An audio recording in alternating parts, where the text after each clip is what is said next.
आज 17 सितंबर है और आज के लिए हमारे पास दो एडिटोरियल हैं। दूसरा एडिटोरियल है भारत के अगस्त के व्यापार आंकड़ों के बारे में, मेनली आंकड़े दिए हुए हैं, चलते चलते देख लेंगे। और पहला एडिटोरियल है प्रेसिडेंशियल रेफरेंस के बारे में। तो शुरू से शुरू करते हैं। इससे पहले कि हम एडिटोरियल पढ़ें, थोड़ी सी राजनीति समझ लेते हैं, क्योंकि केंद्र और राज्यों का और राज्यपाल का झगड़ा होते ही रहता है। तो हम सब जानते हैं होता क्या है कि राज्यों में विधानसभा के चुनाव होते हैं। विधानसभा के चुनाव में कोई पार्टी जीत जाती है, जो पार्टी जीतती है उसकी सरकार बनती है, उस पार्टी का मुख्यमंत्री भी बनता है। जैसे केंद्र में सरकार का मुखिया प्रधानमंत्री होता है, वैसे ही राज्यों में सरकार का मुखिया मुख्यमंत्री होता है। और केंद्र की सरकार जैसे राष्ट्रपति के नाम पे चलती है, वैसे ही राज्यों में राज्यों की सरकार राज्यपाल के नाम से चलती है। तो संवैधानिक प्रमुख होता है राज्यपाल किसी राज्य का। तो जब भी विधानसभा कानून बनाती है, तो ऐसा कोई भी अधिनियम तब तक कानून नहीं बन सकता जब तक कि उस पर राज्यपाल के हस्ताक्षर न हो जाए। पहले कानून विधानसभा में आएगा। यदि सिर्फ विधानसभा है तो कानून विधानसभा से पारित होने के बाद राज्यपाल के पास जाएगा, राज्यपाल उस पर हस्ताक्षर करेंगे, उसके बाद ही कोई विधेयक, कोई अधिनियम बन पाएगा। तो कानून बनने के लिए ज़रूरी है कि राज्यपाल भी उस पर हस्ताक्षर करें। अब यहाँ पर राज्यपाल की भूमिका महत्वपूर्ण हो जाती है। राज्यपाल कहने के लिए तो राष्ट्रपति के द्वारा नियुक्त किया जाता है, राज्यपाल कहने के लिए तो राज्य का संवैधानिक प्रमुख है। लेकिन सच तो यह है कि राज्यपाल केंद्र सरकार का आदमी होता है, केंद्र सरकार के कहे अनुसार काम करता है। कई राज्यों में हमने देखा है केंद्र और राज्य के बीच में काफ़ी बड़ा झगड़ा हुआ है, काफ़ी बड़े झगड़े हुए हैं, काफ़ी चर्चा में भी रहे हैं। इस तरह के झगड़े हमने पश्चिम बंगाल में देखे, इस तरह के झगड़े हमने तमिलनाडु में देखे, केरल में देखे, और पंजाब में भी इस तरह के झगड़े होते रहते हैं। जब भी जहां भी राज्यों में दूसरी पार्टी की सरकार होती है, राज्यपाल विधेयकों पर या तो निर्णय नहीं लेते, लंबे समय तक बैठे रहते हैं, राष्ट्रपति को भेज देते हैं, या उस पर हस्ताक्षर नहीं करते। अब हस्ताक्षर नहीं करते तो कानून नहीं बन पाता, और कानून नहीं बन पाता तो व्यवस्था ठप हो जाती है, लोकतांत्रिक व्यवस्था ठप हो जाती है, राज्यों की चुनी हुई सरकार के फैसले ठप हो जाते हैं। ऐसे में यहाँ पर राज्यपाल की भूमिका महत्वपूर्ण भी है और संदिग्ध भी है। इसी तरह का झगड़ा तमिलनाडु में भी चल रहा था, और तमिलनाडु ने इसके खिलाफ एक याचिका डाली सुप्रीम कोर्ट में। बात है अप्रैल 2025 की। कोर्ट के बाहर पावर को लेकर झगड़ा चल रहा था, जैसा कि होता भी है। केंद्र सरकार और राज्य सरकारें अक्सर राज्यपाल के माध्यम से लड़ती रहती हैं। और कोर्ट के अंदर बहस हुई अनुच्छेद 200 को लेकर। अनुच्छेद 200 कहता है कि जब भी कोई विधेयक राज्य विधानमंडल के द्वारा, यदि सिर्फ विधानसभा है तो विधानसभा के द्वारा, यदि विधानसभा के साथ विधान परिषद है तो दोनों सदनों के द्वारा जब पारित करके राज्यपाल को भेजा जाता है, तो राज्यपाल उस पर अनुमति दे सकता है या अनुमति नहीं देता है, या फिर राष्ट्रपति को विचार करने के लिए भेज सकता है। यहाँ पर इस अनुच्छेद में यह नहीं लिखा हुआ है कि राष्ट्रपति कितने दिनों के अंदर, कोई समय सीमा निर्धारित नहीं है कि कितने दिनों के अंदर राष्ट्रपति को उस पर अपना फैसला लेना होगा। न तो राष्ट्रपति को भेजने के मामले में समय सीमा तय है, न ही हस्ताक्षर करने के मामले में तय है, न ही वापस भेजने के मामले में समय सीमा तय है। तो यहाँ पर समय सीमा तय नहीं है, और सबसे बड़ा झगड़ा यही है कि जब इस अनुच्छेद में समय सीमा तय नहीं है तो राज्यपाल इसका दुरुपयोग करते हैं और अनिश्चित काल के लिए विधेयकों को अपने पास रोक लेते हैं। अब यहाँ पर समझने वाली बात यह है कि एक चुनी हुई सरकार, जो कि लोकतंत्र का आधार है, लोगों ने जिस सरकार को चुना है वह सरकार एक कानून बनाती है, और इस तरह के कानून को एक नामित व्यक्ति वीटो कर देता है। एक तरह से वीटो करना ही हुआ कि राज्यपाल उस पर फैसला नहीं लेते, अनिश्चित काल के लिए उसे रोक लेते हैं। तो बस झगड़ा यहाँ पर इतना ही है। अप्रैल में जो फैसला आया था उसमें कहा गया था कि राज्यपाल के पास पॉकेट वीटो नहीं है। पॉकेट वीटो यानी राज्यपाल मनचाहे समय के लिए विधेयक को अपने पास नहीं रख सकते हैं। तो यदि राज्यपाल इसे रखते हैं तो इसे पॉकेट वीटो कहते हैं। तो यहाँ पर राज्यपाल के पास पॉकेट वीटो नहीं है, और राज्यपाल इसे अनिश्चित समय के लिए, अनिश्चित काल के लिए, मनचाहे समय के लिए अपने पास नहीं रख सकते हैं। पॉकेट वीटो मतलब पॉकेट में रख लेना। एक तरह से राज्यपाल ने उस कानून को अपने पॉकेट में रख लिया है। दूसरी बात जो कही इस फैसले में महत्वपूर्ण है कि राज्यपाल के पास पूर्ण वीटो भी नहीं है। इसका मतलब यह है कि राज्यपाल विधेयक को मंजूरी नहीं देंगे। यदि उनके पास पूर्ण वीटो होगा तो वे उसका उपयोग करके मंजूरी रोक लेंगे, लेकिन यहाँ पर राज्यपाल के पास पूर्ण वीटो नहीं है और वे मंजूरी रोक नहीं सकते हैं। इस फैसले में तीसरी सबसे जरूरी बात कही गई कि अगर विधानसभा किसी विधेयक को बिना किसी बदलाव के फिर से पारित करती है, तो ऐसे विधेयक को राज्यपाल को अपनी सहमति देनी ही होगी। वे इसे रोक नहीं सकते और न ही राष्ट्रपति को भेज सकते हैं। तो तीसरी बात क्या जरूरी है कि अगर राज्यपाल के पास दोबारा कोई कानून आता है बिना किसी बदलाव के, तो उसको सहमति देनी ही होगी। पहली बात थी पॉकेट वीटो वाली, दूसरी बात थी पूर्ण वीटो वाली, और तीसरी बात थी दोबारा कानून पारित करने वाली। तो इस तरह राज्यपाल की शक्तियां थोड़ी सी सीमित हो गई हैं। चौथी बात कही गई कि राज्यपाल को राज्य विधानमंडल की सलाह पर ही काम करना होगा। राज्यपाल के पास अपना स्वतंत्र विवेक अधिकार नहीं है, वे अपनी मर्जी से अपने निर्णय नहीं ले सकते हैं। राज्यपाल को एक चुनी हुई सरकार मिलती है काम करवाने के लिए, तो राज्यपाल उस चुनी हुई सरकार और मंत्रिमंडल की सलाह पर ही काम करेंगे। लेकिन यहाँ पर एक अपवाद हो सकता है। अपवाद हो सकता है कब? जब कोई विधानमंडल सुप्रीम कोर्ट या हाई कोर्ट की शक्तियों को प्रभावित करने वाले कानून बनाते हैं, तो उस मामले में राज्यपाल अपने विवेकाधिकार का उपयोग कर सकते हैं। लेकिन बाकी मामलों में उन्हें राज्य विधानमंडल की सलाह का ही यूज करना पड़ेगा। पांचवी बात कही गई कि अनुच्छेद 200 के तहत विधेयक पर राज्यपाल द्वारा यथाशीघ्र कार्रवाई करनी ही होगी, उसे अनिश्चित काल के लिए रोका नहीं जा सकता है। छठवीं बात कही गई और इसमें कुछ समय सीमाएं तय कर दी गई, जैसे कि यदि किसी विधेयक को विचार के लिए राष्ट्रपति के पास भेजना है तो उसमें 1 माह का समय है, उस 1 माह की समय सीमा निर्धारित कर दी गई। अगर पुनर्विचार के लिए वापस भेजना है तो 3 माह के अंदर आपको कार्रवाई करनी होगी, फैसला लेना होगा और उसे वापस भेजना होगा। और यदि रोकना है तो 3 महीने तक रोका जा सकता है ज़्यादा से ज़्यादा, और 3 महीने के अंदर आपको फैसला लेना ही होगा। और चौथा, यदि फिर से पारित करना है, यदि फिर से पारित करके कोई विधेयक फिर से आता है राज्यपाल के पास, तो उसे 1 महीने के भीतर फैसला लेना होगा, अपने हस्ताक्षर करने होंगे। तो राज्यपाल के ऊपर यह समय सीमा निर्धारित कर दी गई, उनके शक्तियों को, विवेकाधिकार को थोड़ा सा सीमित कर दिया इस फैसले ने। अगर राज्यपाल अपनी मनमर्जी से चलते रहे, राज्य सरकारों की सलाह नहीं मानते हुए अपनी मर्जी से फैसले लेते हैं, तो यह लोकतंत्र के लिए एक खतरा है। केंद्र और राज्य सरकार के बीच में जो एक नाजुक संबंध है, हमारे देश के जो संघीय ढांचे में जो नाजुक संबंध है, उसमें कहीं ना कहीं दरार पड़ जाएगी। लोकतंत्र यहाँ पर ठप होगा। राज्यपाल को अपनी मनमर्जी से नहीं चलना चाहिए। लोगों के द्वारा चुनी हुई सरकार के फैसले एक नामित व्यक्ति नहीं रोक सकता है। यह लोकतंत्र की भावना के खिलाफ है, लोकतंत्र के आइडिया के खिलाफ है। और अब इसी मामले में केंद्र सरकार की तरफ से राष्ट्रपति ने अनुच्छेद 143 का उपयोग करके सुप्रीम कोर्ट से सलाह मांगी है और पूछा है कि क्या राष्ट्रपति और राज्यपालों के ऊपर बिलों पर हस्ताक्षर करने के लिए तय समय सीमा लागू की जा सकती है या नहीं। सीधी सी बात है कि अगर राज्यपालों की शक्तियां सीमित हुई है तो इसका इनडायरेक्टली यही मतलब है कि केंद्र सरकार की शक्तियां भी थोड़ी सी सीमित हो गई हैं। तो केंद्र सरकार इसके लिए कोई दूसरे रास्ते ढूंढ रही है। सलाह मांगी गई है अनुच्छेद 143 का उपयोग करके। तो अनुच्छेद 143 राष्ट्रपति को शक्ति देता है कि वह सुप्रीम कोर्ट से कानूनी महत्व के विषयों पर या कानूनों पर अपनी उसकी सलाह मांग सकता है, सुप्रीम कोर्ट की सलाह मांग सकता है, और इसको प्रेसिडेंशियल रेफरेंस कहते हैं। इस प्रेसिडेंशियल रेफरेंस का केरल और तमिलनाडु ने विरोध किया है और तर्क दिया है कि जब पहले ही सुप्रीम कोर्ट अपना फैसला दे चुका है तो इस प्रेसिडेंशियल रेफरेंस का कोई मतलब नहीं बनता। हालांकि सुप्रीम कोर्ट सलाह देगा और उसने केरल और तमिलनाडु की आपत्तियों को खारिज कर दिया है। सुनवाई में सॉलिसिटर जनरल ने कहा कि राज्यपाल जल्दबाजी में बने कानूनों पर रोक लगाने का काम करते हैं, इसके लिए राज्यपाल की शक्तियां जरूरी हैं, महत्वपूर्ण हैं। इस पर बेंच ने कहा कि यह लोकतांत्रिक सिद्धांतों के खिलाफ है और राज्यपाल विधानमंडल के कानूनों पर अनिश्चित काल के लिए बैठ नहीं सकता है, उन्हें रोक नहीं सकता है। केरल के वकील ने कहा कि ऐसा सिर्फ विपक्ष की सरकारों के साथ ही हुआ है। इस तरह की स्थितियां विपक्ष की सरकारों में, जहां जिन राज्यों में विपक्ष की सरकार है वहीं पर बनी हैं। कानूनी प्रावधान स्पष्ट नहीं है। यदि कानूनी प्रावधान होते और इस तरह के ठोस कानूनी आधार होते तो दूसरे राज्यों में भी इस तरह की स्थिति बन सकती थी, लेकिन सिर्फ विपक्ष की सरकारों के साथ इस तरह की स्थिति बन रही है। इस तरह के झगड़े वहीं हो रहे हैं जहां पर विपक्ष की दूसरी पार्टियों की सरकार है। एक तर्क यह भी दिया गया कि जब अनुच्छेद 356 के तहत राज्यपाल के द्वारा राष्ट्रपति शासन की सिफारिश की समीक्षा हो सकती है, तो अनुच्छेद 200 के तहत जो निर्णय लिए गए हैं उनकी समीक्षा क्यों नहीं हो सकती। तो आधार ठोस हैं, ठोस तर्क दिए गए हैं और फैसला राज्यों के पक्ष में आया था। लेकिन यहां पर एक सवाल और उठ रहा है। एक तरफ अनुच्छेद 141 है और दूसरी तरफ अनुच्छेद 143। एक तरफ 141 और एक तरफ 143। 141 कहता है कि सुप्रीम कोर्ट द्वारा घोषित विधि भारत के राज्य क्षेत्र में सभी न्यायालयों पर लागू होगी। इसका मतलब है कि सुप्रीम कोर्ट के फैसले भारत के सभी न्यायालयों को मान्य होंगे। भारत में जितने भी न्यायालय हैं सुप्रीम कोर्ट के निर्णय को मानने के लिए बाध्यकारी होंगे। सुप्रीम कोर्ट के निर्णय कानून की तरह ही पालन किए जाएंगे। अब यहाँ समस्या यह है कि जब सुप्रीम कोर्ट फैसला दे चुका है, उसने राज्यपाल की शक्तियाँ थोड़ी सी सीमित की हैं, उस पर समय सीमा लागू की गई है, तो क्या उस फैसले के खिलाफ यदि सलाह आती है, जो सलाह मांगी गई है अभी अनुच्छेद 143 के तहत, तो क्या अनुच्छेद 43 के तहत दी गई सलाह, सुप्रीम कोर्ट की सलाह, अनुच्छेद 41 के तहत बाध्यकारी निर्णय को निरस्त कर सकती है या नहीं कर सकती है। वैसे तो माना जा रहा है कि अनुच्छेद 143 के तहत जो निर्णय दिए जाते हैं वे बाध्यकारी हैं, सुप्रीम कोर्ट के निर्णय बाध्यकारी हैं। अनुच्छेद 143 के तहत जो सलाह दी जाती है वो सलाहकारी प्रवृत्ति की, उसे मानना या ना मानना विवेकाधीन है राष्ट्रपति के।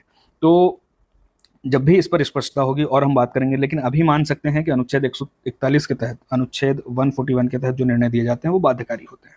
यहाँ केंद्र सरकार को सलाह दी गई है कि केंद्र सरकार को राज्यपालों को अपनी शक्तियों का और संवैधानिक पद का दुरुपयोग नहीं करना चाहिए। संवैधानिक सीमाओं का यानी संवैधानिक भावना को स्वीकार करते हुए संविधान का सम्मान करना चाहिए, और देश के राज्यों और संघ के बीच जो नाजुक संतुलन है उसका सम्मान करना चाहिए, उसे बनाए रखना चाहिए। इस तरह के कोई भी निर्णय नहीं लिए जाने चाहिए जिससे राज्य और केंद्र में जो संतुलन है वो किसी भी प्रकार से बिगड़े, खराब हो। एडिटोरियल में इतनी ही बातें थी। एक बार की पॉइंट्स में इसको एक बार फिर से देख लेते हैं। तो कहानी शुरू होती है राज्य सरकारों और राज्यपालों के झगड़े से, जो कि लंबे समय से चले आ रहे हैं। जब से देश आज़ाद हुआ है तब से ही इस तरह के झगड़े होते आ रहे हैं।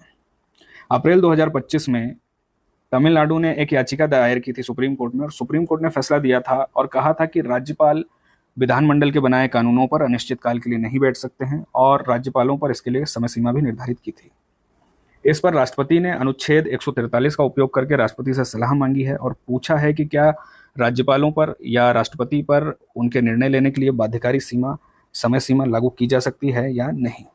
अनुच्छेद 200 को लेकर मुख्य झगड़ा है, और सवाल यह है कि क्या राज्यपाल किसी विधेयक पर अनिश्चित काल के लिए बैठ सकते हैं, क्या राज्यपाल पर समय सीमा लागू की जा सकती है, क्योंकि अनुच्छेद में यथाशीघ्र, जल्दी से जल्दी शब्द का उपयोग किया गया है और कहा गया है कि उन्हें जल्दी से जल्दी यथाशीघ्र निर्णय लेने होंगे। सुप्रीम कोर्ट ने कहा कि राष्ट्रपति विलंब को अनिश्चित काल के लिए नहीं बना सकते हैं, मतलब लंबे समय तक अपनी मनमर्जी से किसी कानून को नहीं रोक सकते हैं। राज्यपालों के पास असीमित विवेकाधिकार नहीं है और राज्यपाल को यथाशीघ्र निर्णय लेना होगा। राज्यपालों के इस मनमाने व्यवहार के कारण राज्यपाल लंबे समय तक बिलों पर कार्रवाई नहीं करते हैं, उन पर बैठे रहते हैं। इससे संवैधानिक संघवाद और देश का संघीय ढांचा प्रभावित होता है, राज्यों की शक्तियां सीमित होती है और लोकतांत्रिक प्रक्रिया बाधित होती है। केंद्र सरकार ने जो फैसला लिया है प्रेफरेंशियल रेफरेंस का, उस पर भी सवाल उठ रहे हैं कि जब अनुच्छेद 141 के तहत बाध्यकारी फैसला आ चुका था तो क्या प्रेसिडेंशियल रेफरेंस से उसे बदला जा सकता है, क्या यह स्थिति बदल सकती है? अगर सुप्रीम कोर्ट अपने ही निर्णय के खिलाफ सलाह देता है तो क्या इस तरह से यह व्यवस्था बदल जाएगी, उलट जाएगी? इन शॉर्ट जो फैसला आया था वो संघवाद के लिए ज़रूरी था, राज्यों के लिए ज़रूरी था, विधानसभाओं के लिए ज़रूरी था, लोकतंत्र के लिए ज़रूरी था, एक चुनी हुई सरकार के लिए ज़रूरी फैसला था। इस मामले में आगे जो भी होगा हम फिर से देखेंगे। यहाँ से मेंस के लिए सवाल हो सकता है कि राज्यपालों द्वारा विधेयकों पर सहमति अनिश्चित काल तक लंबित रखने की प्रवृत्ति भारतीय संघवाद और लोकतांत्रिक शासन के लिए गंभीर चुनौती है। सुप्रीम कोर्ट के हालिया निर्णयों और राष्ट्रपति संदर्भ पर हुई सुनवाई के आलोक में चर्चा कीजिए। यहाँ पर हमें सबसे पहले बताना है राज्यपाल और राज्य सरकारों के बीच में जो झगड़ा है उसके बारे में, और फिर बताना है कि इस झगड़े के कारण, राज्यपालों के मनमाने व्यवहार के कारण लंबे समय तक कानूनों पर निर्णय नहीं लिए जाते हैं, राज्यपालों के द्वारा एसेंट नहीं दिया जाता है और इससे कानून लंबे समय तक लंबित रहते हैं। फिर राज्यपालों की मनमानी के व्यवहार के कारण और क्या समस्याएं खड़ी होती है, लोकतंत्र पर इसका क्या प्रभाव पड़ता है, संघवाद पर इसका क्या प्रभाव पड़ता है, केंद्र राज्य के संबंध पर क्या प्रभाव पड़ता है, और फिर सुप्रीम कोर्ट के निर्णय को हाईलाइट करते हुए सुप्रीम कोर्ट ने जो निर्णय दिया था उसको बताना है, इस प्रेसिडेंशियल रेफरेंस के बारे में बताना है और फिर कंक्लूड करना है। इस सवाल का जवाब इस एडिटोरियल को पढ़कर आसानी से लिखा जा सकता है। सारी बातें हम देख चुके हैं, क्या झगड़ा है, क्या समस्याएं खड़ी हो रही हैं, चुनौतियां क्या क्या हैं, सुप्रीम कोर्ट ने क्या निर्णय दिया है और प्रेसिडेंशियल रेफरेंस में क्या क्या बहस हुई है, सारी बातें हम देख चुके हैं। इसका आंसर आसानी से लिखा जा सकता है। राष्ट्रपति संदर्भ यानी प्रेसिडेंशियल रेफरेंस के बारे में बार बार बात हो रही है, तो प्रेसिडेंशियल रेफरेंस के बारे में जानना भी जरूरी है। हम सब जानते हैं भारत का एक संविधान है, तो संविधान में एक अनुच्छेद है, अनुच्छेद 143। अनुच्छेद 143 कहता है कि राष्ट्रपति भारत के सर्वोच्च न्यायालय से कानून या तथ्य से जुड़े किसी भी विषय पर प्रश्न पर राय मांग सकते हैं, सलाह मांग सकते हैं। तो राष्ट्रपति चाहें जिस विषय पर सुप्रीम कोर्ट से प्रश्न पूछ सकते हैं, राय मांग सकते हैं उस प्रश्न पर। तो यह राय दो प्रकार की हो सकती है। पहली बात, किसी महत्वपूर्ण विधिक या तथ्यगत विषय पर, कानून से जुड़े विषय पर, और दूसरा राष्ट्रपति के पास लंबित किसी विधेयक पर। तो दो प्रकार से सलाह मांग सकते हैं, किसी महत्वपूर्ण विधिक विषय पर या फिर लंबित कानून के ऊपर। जब राष्ट्रपति सलाह मांगते हैं तो यहाँ सुप्रीम कोर्ट के लिए सलाह देना बाध्यकारी नहीं है। सुप्रीम कोर्ट चाहे तो सलाह दे सकता है, चाहे तो नहीं दे सकता है। और जब सुप्रीम कोर्ट सलाह देता है तो राष्ट्रपति के लिए उसको मानना भी बाध्यकारी नहीं है। राष्ट्रपति चाहे तो उस सलाह को मान भी सकते हैं, चाहे तो न भी मान सकते हैं। तो बाध्यकारी नहीं है, सलाहकारी प्रवृत्ति की राय है। इसका उद्देश्य है संविधान के प्रावधानों में स्पष्टता लाना, कुछ संविधान के प्रावधानों में यदि जटिलता है तो उन्हें सरल बनाना, विवादास्पद मुद्दों पर सुप्रीम कोर्ट का मार्गदर्शन लेना, राय लेना, सलाह लेना, और न्यायपालिका और कार्यपालिका के बीच में संतुलन लाना। लास्ट में देखेंगे एमसीक्यू। एमसीक्यू में पहला सवाल है कि भारतीय संविधान का अनुच्छेद 143 किससे संबंधित है? राष्ट्रपति चुनाव की प्रक्रिया से, राष्ट्रपति द्वारा सर्वोच्च न्यायालय से सलाह मांगना, प्रधानमंत्री की नियुक्ति से, या संसद का अधिवेशन बुलाने से। तो इसका सही उत्तर है ऑप्शन बी, राष्ट्रपति द्वारा सर्वोच्च न्यायालय से सलाह मांगने से। अभी हमने पढ़ा भी था। दूसरा सवाल है कि निम्नलिखित में से कौन सा राष्ट्रपति संदर्भ बेरूबाड़ी यूनियन केस से संबंधित था? 1960 का मामला है बेरूबाड़ी केस। उस समय आज का जो बांग्लादेश है उस समय पूर्वी पाकिस्तान के नाम से जाना जाता था। उस समय भारत और पाकिस्तान के बीच में कुछ क्षेत्रों का एक्सचेंज हो रहा था, तो उस पर सलाह मांगी गई थी सुप्रीम कोर्ट से कि क्या भारत की सरकार इस तरह से एक्सचेंज कर सकती है, क्या भूमि दूसरे देश को दे सकती है। तो इसका सही उत्तर है, सिर्फ एक ही स्टेटमेंट सही है, भूमि हस्तांतरण भारत और पाकिस्तान के बीच में होना था, उससे रिलेटेड राष्ट्रपति संदर्भ मांगा गया था। तीसरा सवाल है कि राष्ट्रपति संदर्भ में सर्वोच्च न्यायालय द्वारा दी गई राय के बारे में कौन सा कथन सही है? पहला स्टेटमेंट है यह राय बाध्यकारी होती है। अभी हमने पढ़ा बाध्यकारी नहीं होती है, पहला स्टेटमेंट तो गलत हो गया। दूसरा स्टेटमेंट है कि यह राय केवल सलाहकारी होती है। हाँ, सलाहकारी होती है। तीसरा, राष्ट्रपति इस राय को मानने के लिए बाध्य नहीं है। बिल्कुल बाध्य नहीं है। तो दूसरा स्टेटमेंट सही है, तीसरा स्टेटमेंट सही है, उत्तर है ऑप्शन बी।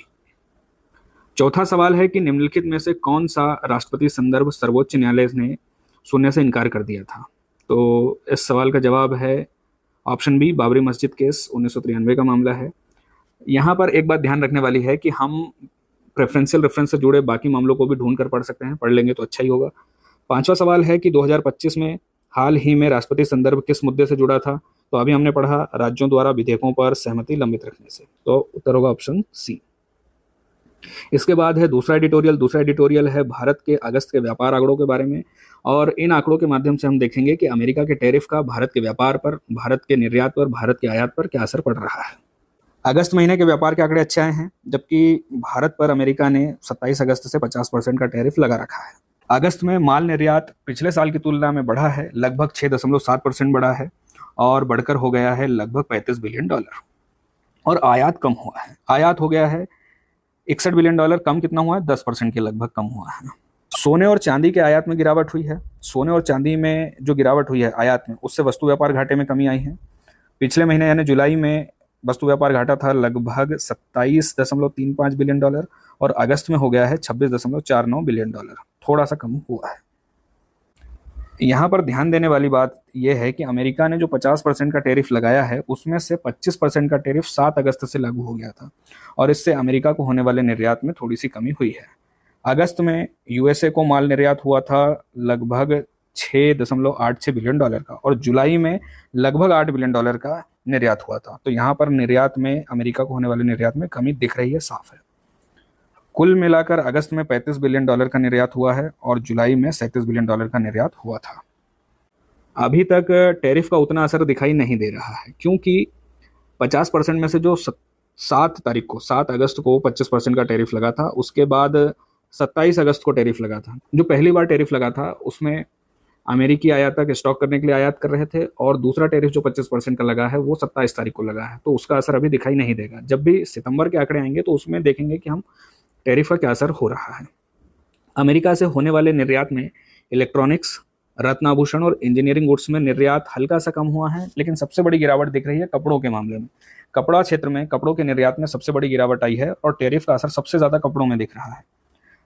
हालांकि पिछले साल की तुलना में वृद्धि ही दिख रही है, लेकिन पिछले महीने की तुलना में कमी दिख रही है और टैरिफ का असर थोड़ा सा तो दिखाई दे ही रहा है। जैसी उम्मीद की जा रही थी कि दवा क्षेत्र और फार्मा क्षेत्र अच्छा प्रदर्शन कर रहा है, अच्छा परफॉर्म कर रहा है, इसमें वृद्धि हुई है लगभग 7% की। यहाँ पर चिंता करने वाली बात यह है कि भले ही निर्यात में हल्की सी कमी हुई है, लेकिन आयात में भारी कमी आई है। परिवहन क्षेत्र में, परिवहन उपकरण में लगभग 26% की गिरावट है, कोयला क्षेत्र में लगभग 26% की गिरावट है, लकड़ी और संबद्ध उत्पादों में लगभग 14-15% की गिरावट है, लोहा इस्पात में 10-11% की गिरावट है। अब यहाँ सवाल उठता है कि आयात कम हुआ है तो ये तो हमारे लिए अच्छा है, हमारी विदेशी मुद्रा बचेगी, हमारा वस्तु व्यापार घाटा कम होगा, लेकिन एक अच्छी स्वस्थ अर्थव्यवस्था में, एक चलती हुई अर्थव्यवस्था में इस तरह की अचानक गिरावट नहीं होनी चाहिए। आयात में इस तरह की गिरावट नहीं होनी चाहिए, क्योंकि आयात में गिरावट को सीधे मंदी के साथ जोड़कर देखा जाता है। लेकिन भारत की अर्थव्यवस्था में इस तरह की चिंता करने की बात नहीं है। शायद आपूर्तिकर्ता दूसरे रास्ते ढूंढ रहे हैं, दूसरे आपूर्तिकर्ताओं को ढूंढ रहे हैं, शायद घरेलू स्तर पर ही खोजे जा रहे हैं अन्य विकल्प। इसके लिए आयात में गिरावट हुई है इतनी बड़ी, या फिर कहीं सस्ते आपूर्तिकर्ताओं की खोज की जा रही है। तो आयात में भारी कमी आने से चिंता हो सकती है, लेकिन भारत में अभी चिंता की कोई बात नहीं है। दूसरी तरफ भारत और चीन के बीच में भले ही कूटनीतिक संबंध इतने अच्छे नहीं रहे हैं लंबे समय से, लेकिन दोनों में व्यापार ठीक चल रहा है। व्यापार में काफ़ी अच्छी ग्रोथ है। भले ही कूटनीतिक संबंध ठीक ना हो, लेकिन आर्थिक संबंध अच्छे चल रहे हैं। कूटनीतिक संबंध आर्थिक संबंधों को प्रभावित नहीं कर रहे हैं। और चीन और भारत के बीच में व्यापार में लगभग 10% की वृद्धि हुई है अप्रैल से अगस्त की अवधि में। आज के लिए इतना ही, कल फिर मिलेंगे।